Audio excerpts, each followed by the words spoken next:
बोलो शंकर भगवान की जय, माता पार्वती की जय। अभी 26वां अध्याय शुरू हो रहा है और इसका इस पहले एपिसोड में ये है। मार्कंडेय जी ने कहा कि हे भीष्म, जिस समय उस ब्राह्मण ने यह देखा कि उसके चारों पुत्र महापति की यात्रा को जाने को प्रस्तुत हैं, उस समय अत्यंत दुखी होकर यह कहा कि हे पुत्रों, तुम चारों तो महापति की यात्रा को जाते हो, मैं अकेला घर पर रहकर क्या करूंगा। अब या तो तुम मुझे भी अपने साथ लेते चलो, अन्यथा मेरे क्रियाकर्म का उपाय करते जाओ, जिससे मुझे इस वृद्धावस्था में कष्ट ना भोगना पड़े। मैं इतना दरिद्र हूँ कि घर में भोजन के लिए भी कुछ नहीं है। मेरे धन के रूप में केवल तुम चारों ही हो, अतः मुझे अकेला छोड़कर जाना तुम्हें उचित नहीं है।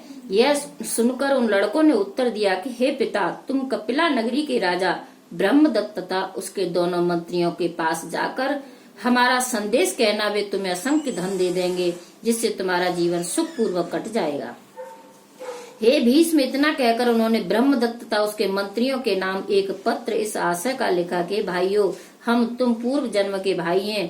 पहले जन्म कुकर्म करने के कारण हम व्याघ्र हुए, तदपरांत मृग, चक्रवाक तथा हंस हुए। तुमने वन में एक बार राजा को देखा, जिससे तुम्हारी आसक्ति राज्य पाने में हुई। इस आसक्ति के कारण तुम भोग भ्रष्ट होकर राजा तथा मंत्री बने हो और हम चारों इस ब्राह्मण के घर में उत्पन्न हुए हैं। अब हम लोग महापथ की यात्रा पर जा रहे हैं, अतः उचित है कि तुम भी घर में व्यर्थ पड़े रहकर हमारा साथ दो। हम अपने पिता को तुम्हारे समीप भेज रहे हैं। तुम इन्हें बहुत सा धन देकर प्रसन्न करना तथा अपने पुत्रों को राजकाज सौंपकर हमारे पास शीघ्र आना। हे भीष्म, इस प्रकार पत्र लिखकर उन चारों ने अपने पिता को विदा किया और स्वयं महापथ की यात्रा को चल दिए। वह ब्राह्मण अत्यंत प्रसन्न होकर धन प्राप्त करने के लिए कपिलापुरी जा पहुंचा, परंतु उसे वहां राजा से भेंट करने का अवसर नहीं मिला। तब वह एक स्थान पर ठहरकर राजा से भेंट करने के लिए प्रतीक्षा करने लगा। संयोगवश उन्हीं दिनों राजा के घर एक पुत्र का जन्म हुआ। उसका नाम विश्वक्सेन रखा गया। विश्वक्सेन गुण, सौंदर्य, बल तथा बुद्धि में अद्वितीय था। पुत्र उत्पन्न होने पर राजा ब्रह्मदत्त अपनी रानी तथा मंत्रियों को साथ लेकर भ्रमण करने के लिए वन में जा पहुंचा। वहां उसने अनेक प्रकार से आनंद मनाया। हे भीष्म, एक दिन राजा ने वन में किसी पशु को मैथुन करते हुए देखा। तब उसने इच्छा प्रकट की कि हम अपनी रानी के साथ भोग करें। अतः जब वह इस इच्छा से रानी के पास गया, तब रानी ने नम्रता, क्रोध, लज्जा, संकोच तथा विनय का आश्रय लेकर राजा को भोग करने से रोका। तब राजा ने उसकी यह गति देखी तो पूछा, हे रानी, तुम इस प्रकार हठ तथा निषेध क्यों कर रही हो? सो मुझे बताओ। रानी ने उत्तर दिया, हे राजन, यदि मैं इसके कारण आपको बता दूंगी तो मेरी तुरंत मृत्यु हो जाएगी।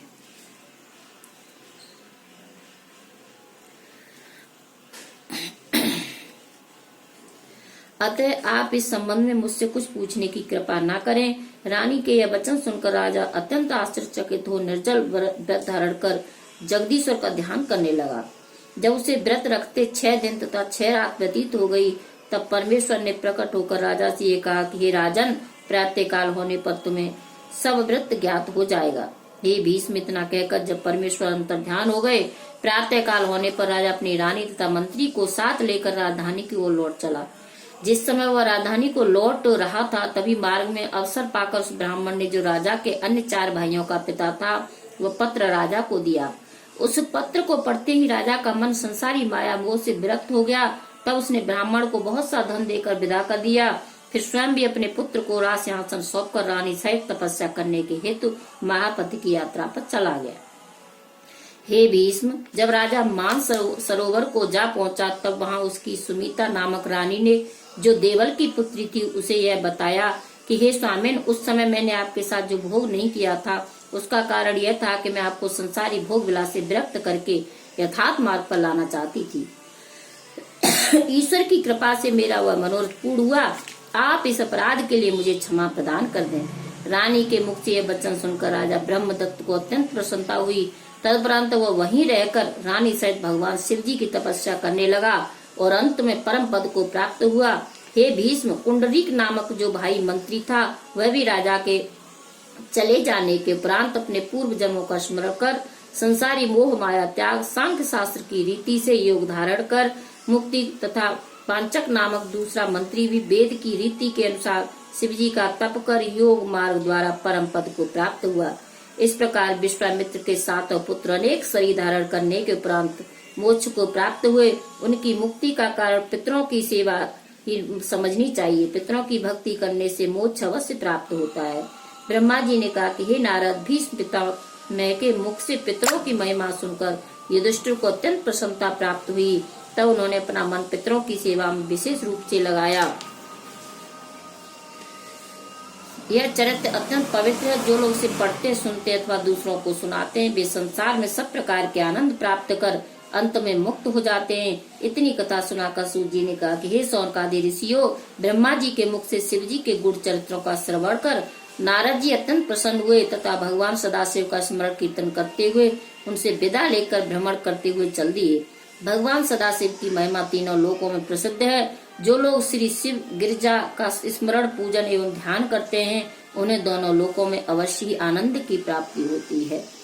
और कल का जो चरित्र है, कल फिर से नए एपिसोड में सुनाऊंगी आप लोगों को। और मेरी संस्कृति में आपका स्वागत है, और देखिए आप सुनते रहिएगा, और मैं लगातार एक इससे प्राण के ये एपिसोड बताती रहूंगी, आप लोगों को सुनाती रहूंगी। Thank you.